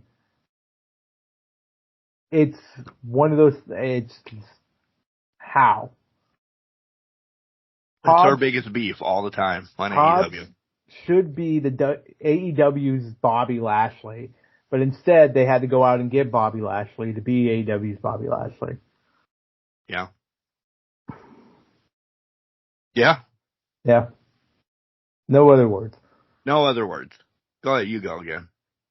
Well, I'm gonna go to this whole MJF storyline with Roddy and Cole. I was legitimately shocked. I was too. Cole did not win his match. I thought, even excluding Archer and Roddy, Takeshita, Adam Cole, I'm like, man, they're going to feed Takeshita and feed him to Cole to get a win to just get to MJF. That just seems like ridiculous. Why would you do that and sacrifice your international champion? Plot twist, they didn't do that. Mm-mm. The international champion won as he rightfully should have won. I thought there was going to be some hanky-panky that Cole got the win somehow. That didn't hurt Takeshita. But yeah, go ahead. You're right. He just didn't. He just beat the fuck out of him. He just beat the fuck out of him, straight up won it, which I was excited for, which also means that the Roddy MJF match is basically MJF's I'm beating the shit out of your friend before you get to me. Yep. Type moment. But do we get Cole MJF right off the bat? Because I think Cole needs to get somebody else back. Because I think there's two people running out to save Roddy from getting his ass slaughtered. There is. Kyle O'Reilly is still out there. Not shaking Adam Cole's hand. Right. But helping Roddy. I think they unite, but I think Adam Cole gets MJF by World's End, which is in 5-6 weeks. Sure. From Full Gear. So there's a way to develop that story. They can have a match on Dynamite. I definitely think there's a blow-off match between Kyle and Adam first. Yes, I agree with that because they need to get it out. And they're going to actually work out that between them and then progress the storyline forward. Yeah. Yeah. And then MJF's laid to waste again He has to be at that point. But to that point, though, at World's End, I don't know who gets laid to waste. Yeah, I know. Because MJF was the face coming out of that. Then Adam Cole now is the face coming out of it. There's so many moving parts, I don't know who's actually going to get the better of the other. Yet. By then we will. Maybe. I would think. I doubt it. Well, we didn't think Takeshita would beat Cole, so. Touché. I didn't really like that the Strong and Archer match was False Count Anywhere, and it was mostly in the basement. And then for the last 5 seconds, they brought it out for a little bit, and then right back in, have better lighting when you're backstage. And I know you're not supposed to because it's backstage, but you planned a match that was going to be backstage. Most of the match. Light it up. Yeah. You barely saw it. It was almost as bad as the Texas Massacre match. God, I forgot about that. I actually put that out of my mind. Good, wrap that back around. Okay, well, that's the worst match of the year. But yeah, it was bad in that sense. It also just seemed like it ended abruptly. I was totally lost that Roddy won with a knee strike out of nowhere out of a penalty box to fucking Archer. Like, what the fuck is happening here? It just threw me off of the series of events to get us to the end of the match. It was like they ran short on time and they were like, Archer, just keep your shoulders down. I hope Archer's getting tons of money. I would think he'd have to be. But at this point, too, he's old enough that he's like, fuck, I'm getting a paycheck, whether it is $1 million or $30,000. I'm still getting a paycheck, so I'm taking what I can get. Yeah. I get it, because he shows up. It could be against, oh, by the way, I know this is a couple weeks old, but Marco Stunt has officially retired from professional wrestling. Yes. His name, Archer loses to, Marco Stunt. Anytime you see Archer on, you're like, alright, it could be, Little Haiti or Sky Low Low or, one of the midgets from the 80s. Archer's gonna lose. What's Dink? Yeah, Dink the Clown. Yeah. I was trying to think of one of the them. 90s. Cheesy, Wheezy, and Sleazy from the King's Court. I think they were all the same people, by the way, too. Not being disrespectful, but there wasn't a lot of, and probably the word midget is not PC, so I apologize. Little people. Yeah. In professional, there's not a lot of little people in professional wrestling. Okay, we're going off track, but I distinctly remember, because I had 94 Summer Survivor Series just all the time taped, so I was watching it relentlessly. The Clowns R Us versus the Royal Family was one of the most ridiculous Survivor Series elimination match. It was horrible, but at the same time, it was entertaining the shit out of me because I was 5 and didn't have anything better going on. But you're still watching it. I'll watch it. Later. I'm probably going to watch it later, to be honest, now that I brought it back up. Tyson and Paul? No way. I want to... I want Sleazy and Cheesy versus Doink, Dink, Pink, and Stink. I think it's their names. What do you got? Keep rolling with AEW, because here comes our train wreck. Okay, I'm going to say this. I'll go to the Death Riders thing. We'll just go there first. JD Drake just showing up on Dynamite, getting his ass whooped. Whatever. Thank you for that. Darby, I have questions. First of all, I get jumping off the entranceway, whatever. The jumping into a moving pickup truck and then jumping out of the moving pickup truck just to get picked up by Claudio, just to get swung into a door by Claudio so that Claudio can leave and Yuta can jump into the truck. I've never thought of a Keystone Cops moment more than when that happened. It very much, I'm glad that just came into my mind. Yes. What the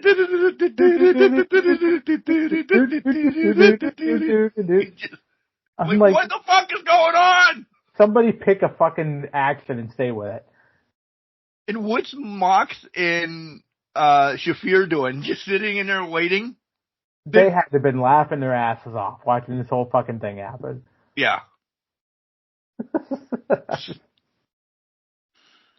Sometimes less is more, Tony. Sometimes less is more. And the fact that it happened right after Darby jumped off the railing and then got kidnapped. He lost his kidnappers in that time. 30 seconds. 30 seconds. He lost his kidnappers. You've got to be kidding me. By the way, Darby Allin and Sting both announced for WrestleCade here at the end of the month. Very nice. Both are going to show up, and there's a photo op. Nice. So, yeah. Enjoy that. Who go? Yeah, those who go. I made the decision I can't this year, but we'll be back next year. That's out there now. Yeah. Ooh, for Mark. Put it in stone. What? Put it in stone. It is in stone. I'm just saying. That's what I'm saying. Yeah, I know. That you're going next year. Yeah. February I'll reorder, without a doubt.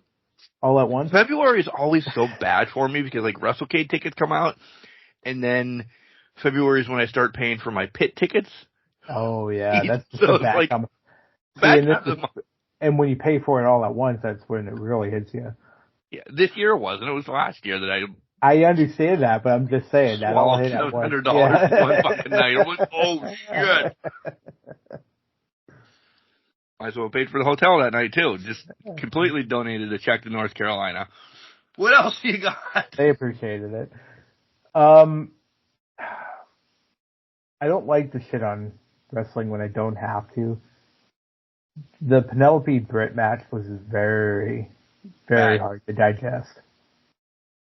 And I don't know if it's both, what it was, but it was like, the chemistry was not there for it to work. And the downfall is, like, they shared the ring many times on the Indies. Yeah. It was like this was their first overall debut, both of them. This was, I don't like to shit on Britt whatsoever. Man, since her return, she's not the pillar and the thriller anymore. No. It's been she's just floating there, hanging out. I don't know if she's worried too much. She was taping on Kai again, so I don't know if she's got her head there. Britt, sorry if you're listening, I love you, but maybe too many irons in the fire. Irons in the fire, too many things going on backstage with everybody knows her personal life. Whether we say it here, it's none of your business, but that could affect a person's mind too. Right. I think it's just, but again, it could be, Penelope out for 2 years, basically, just not there yet, ring rust wise and whatnot. They just didn't click this time around. So it was a little bit difficult to watch. I will say the ending surprised me when it got thrown right into the lockjaw. I was not expecting that. It was that threw me off, but hey, that was a good transition. So there was a bright spot to the ending, to the match. So you just build from there, basically. Is Britt need to get into a storyline to get her going again? Like, I don't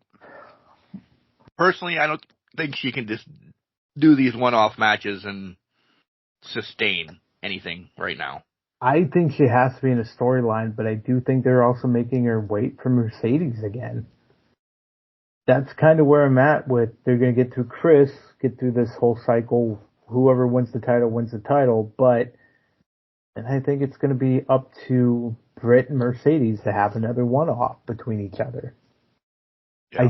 I just don't see either of them being in the world title picture right after Full Gear, whatever happens at Full Gear. I'm not looking forward to Serena and Britt. That's for sure. No. Not after what we saw this week of Britt. Yeah. Serena, sometimes Woman of 1,000 Holds is great. Sometimes Woman of 1,000 Holds with the opponent she's with doesn't work. Yeah. It's the Dean Malenko effect. Sometimes he worked, sometimes he didn't. Yeah. They don't mesh. No. In the ring for me. They don't. They don't. What else you got? We did You get wanna an go- announcement. Oh yeah, go ahead. They got the Continental Classic that starts in Chicago. I'm excited. I am. When do you think we get the brackets for that? They're out there right now! I wish it was that. If Tony Khan was that petty, which we know he can be, he would release them right after Triple H releases the U.S. title one. But yeah, somebody in the PR department's like, hey, the U.S. title, the women's title was announced. Oh, let's announce the Continental Classic right now. Yeah, too. I ain't got nothing, but I'm going to throw together 12 names and hope for the best. Right. I think next week we get the bracket because it'll be a week out. We'll understand who's the blue, the gold is, and go from there. Yeah, I would hope. Swerve Leo. I mean, it's really starting to look like, and I'm not making this prediction for next week. We'll get there. It's really starting to look like to me, Swerve is about to be the first sacrificial lamb for the Hurt Syndicate. Leo just happened to be the guy to get Swerve over this week. I would have to imagine, and not a prediction, but you can write it in pencil to get ready to write it in fucking ink next week. Bob can't lose his first match in AEW, right? No. The only other flip side is if the match never happens. You could do and that. I think we know how the only way that could happen. But we won't get into that this week. So Teasers. We need to get you back next week. Yeah, to come back next week. Come on. All right. You say it. What do you want to go with? Why can't we let Jamie Hayter finish her promo? That made me wonder, is she the first victim of Julia? Or is she the first target of Julia? Yep. Both? Maybe. Did I miss last week's? Well, first of all, we didn't have a show last week, but did I miss the one that I sent you on TikTok? Or did they only show it on social media where she got hit in the heart? The one that I sent you? I'm fairly certain it was on TV. Okay. Then I clearly dogs out or bathroom break or something. Whatever it was, yeah. Because when I sent it to you on TikTok, I'm like, holy shit, this is awesome. And you kind of made reference to, it was a great vignette. And I'm like, wait, I didn't even see it on TV. So I clearly missed it. Well, to that point, I saw it. I had seen it twice before and on Twitter. Okay. Like I had seen it multiple times before you sent it to me. So to that point. I love that. I love it. First and foremost, because our girl's coming back. Right. But then this week's was even better for me. Like, still playing that the arrow was in her heart with the blood, and House of Black calling, saying, it's time for you to come home. This was almost WWE great production in this vignette. Yeah, and you noticed the blood spot was a heart, right? Yeah. On her shirt. This was very, very high production for Tony Khan and AEW. I did love it a lot. I wanted to see more, but I know we're only getting the teaser right now, and it's only messed with our minds. So, but it was a fun trip down memory lane when I had to explain to Kimberly who Julia Hart was and what the vignette before last week was, and why it ties into this week and what this week's even made. Layers upon layers upon layers. So when we talk, because we always talk pillars and everything during the crushes. Yeah. Are they putting the money there? I think the money is there. She's good. She's great in the ring. She's young. She can only get better. She's got a built-in story that can go Undertaker era-wise. Yeah. Right? I think we have to talk Julia being on that pillar. Yeah. And before anybody who heard Mark say Undertaker era-wise plays off of that, think about this. She doesn't need the stature of The Undertaker. She just needs the mystique and the aura of him. Julia Hart's going to be the big player for AEW for many years to come as the trusted hand, which was The Undertaker's work. She just turned 24, exactly. She has decades in front of her for AEW. That's the key here. Remember that. The aura's here. She's going to produce great matches. She doesn't need the size of The Undertaker to make it work. She just needs the aura in the darkness. Yep. They don't need, in times of contracts, I'm going to throw this out there, the true House of Black doesn't need to be there for Julia to be able to run with this. It's great if they are. Right. Which, if things keep progressing the way they are, seems like somebody's not going to be around much longer. Yeah. Which may be the perfect segue into the last match of the night. Perfect. Yeah, go. FTR in the House of Black, which surprisingly House of Black won.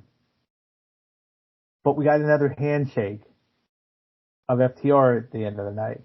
Yeah. Malachi Black seems to be on his farewell tour, whether he admits it or not on social media. Right. I agree. He's on his farewell tour right now of AEW. I would think so. Yeah. And Julia has always been more linked with Brody. Yeah. 100%. And Buddy's in and out. Listen, let's just call him. Brody is the father figure, the bodyguard, the protector of Julia. Buddy is there. Buddy is an athlete. He's doing what he does. He'll be the sidekick or be the alliance, the associate with Brody. Malachi's in his own league. Yep. I do like how this is shaping up, though. If anybody from the House of Black wins the tag titles, it should have been the Kings of the Black Throne. Agreed. And that's how they're setting it up. I think this might be the best way possible. You gave Private Party their title win. Great. Good job. They're Goodbye. still young. You're transitional for right now. Kings of the Black Throne take it. He gets an extended title run for a couple months, whatever it is. He can walk away saying, I had the AEW title. Which you should have had a long time ago. Agreed. I'll piss on that real quick. But yeah, no, agreed. What's this mean for FTR, though? Your team that, for the year, hasn't done anything. It's been a down year for them. And I think it's because of that, do they find a new sense of heelness to them? Do they find out that they need to be more involved with it? I was trying to block this so I can cough. It's all right. I had the hiccups earlier, so you can have a sneeze right now. Yeah, the cough going. Do they have to find that dark side to themselves that they've had for so long, that they've put to the side now that they've kind of been the face with Punk there and all of that? I think we're going to start seeing a darker FTR, more dastardly FTR going forward. They needed the separation, I think, of the Punk with them. Because they were so all with Punk, and however anybody looks at it, take it as you may. But I think they needed backstage and other things. They needed a separation of Punk, and I'm not saying they were punished this year. No. But they may have been punished this year. You are who you hang out with is a persona that gets thrown out there a lot. And so if you hang out with Punk a lot, you're going to be perceived as that. So they probably, to your point, had to work their way back up to be legitimate in the eyes of the management backstage. Getting back into good graces, doing the work. And if you know what I mean, you know what I mean. Yeah. Putting people over for a while. Doing the work, doing the job. Yep. So, you have anything else? Nothing else on AEW. let's see where it all takes us. And also, Outrunners. Let's go. Get them tag titles.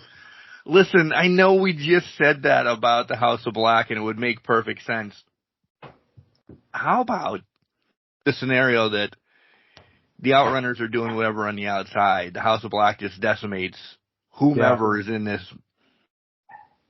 In Nitro, I mean, Turbo takes, somehow takes out both the House of Black for 30 seconds, and they get to win. Oh. Didn't they learn from the Acclaimed? They're hot. You strike while the iron's hot. Yeah.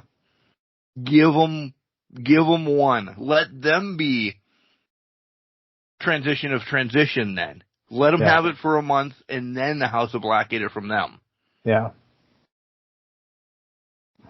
This way you just give them that notch. Listen, both of them are amazing human beings. I've had them both on the show when they were in OVW doing their things. Yeah. This is just so hot right now. They're just over. Yeah. You gotta let them be. Let them have the fun. Give them the title for, hell, even a week. Jesus Christ. Thanksgiving week. Against Bear Country or whatever the hell they're called. Yeah. The Savage Gentlemen or whatever. Savages that go out there and try to motorboat air. Give them that title win, and then give it to the House of Black the next week. Yeah. Fine with that. Yeah. We'll see. We'll see. Full Gear next week, so that means we have predictions next week as well. Another awesome Saturday pay-per-view. Stoked about that. I love it. It's going to be fantastic. I know. Cool, because then you can watch it till 1 o'clock in the morning and wake up late Sunday. Instead of it's skipping half of it and going to work Monday. It's going to be a long day that day, but it's going to be well worth it to watch it. So, Well, you already have plans for something? I got a lot of plans on that Saturday. Thank God it's a night pay-per-view. That's all I'm saying. Okay. We'll have to find out what those plans are next week for Sir Michael Jenks. That's a teaser. Yeah, a teaser again. But what's your plans for this week, kind sir? This week, tomorrow, just doing stuff around the house. Sunday. Is your shed up? It's up. Oh, yes. By the way, thank God it's up. Shout out to my sister and brother-in-law. The shed's fucking up. I filled it last Saturday, so miracles do happen. I gotta clean the garage, to be honest, so I'm going to get that done tomorrow probably. Sunday, I don't know, see what happens. See what goes on there. But the week ahead outside of that, meeting with the minister, and we'll go forward. What about you? What's going on? As listening, I'm heading down to Pittsburgh for the Pitt game. Sunday, I don't know. Apparently Max is mad that I brought up Sunday. They haven't had their weekly RIDE yet, and I kind of have to push that off until Sunday, so we'll do that. We'll have to go to the Golden Arches for that. Back to work Monday. Nothing on the hopper at work. It shouldn't be chaotic, but that means it's going to be a hellstorm. And yeah, hopefully wrestlers, you're listening. The Spotlight system is back up and working. Make sure you give us shout outs, reach out on all our DMs.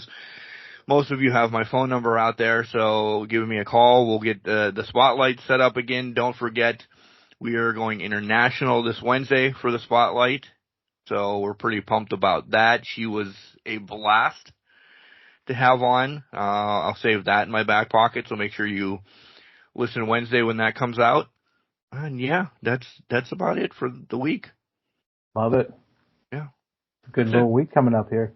It is. It's a solid week. Hey, one final note. The official theme song for War Games is War Pigs by Black Sabbath and T-Pain. Oh, and T-Pain. Yeah, now it's by Triple H. If you have heard T-Pain's cover, you'll be blown away. If you haven't, you'll still be blown away. So go ahead and listen to that cover. Once again, listener of the week, we have to do a huge shout out to our girl Cynthia for calling in and not forcing us. We were going to be talking about Charlotte soon, but Cynthia says let's do it now. So, Cynthia, keep calling in. We love stuff like this that we can bring guests on, so thank you very much. 100%. Thank you, Cynthia. We appreciate that. And rest in peace, Viva La Raza, for 19 years this week. So, love you, Eddie. Love you, Eddie. Man, 19 years. Raise our glasses. Tink. Remember, just because you're trash doesn't mean you can't do great things. You're a garbage can, not a garbage cannot. Make sure you tell your loved ones that you love them. Because you never know. Whoop, whoop.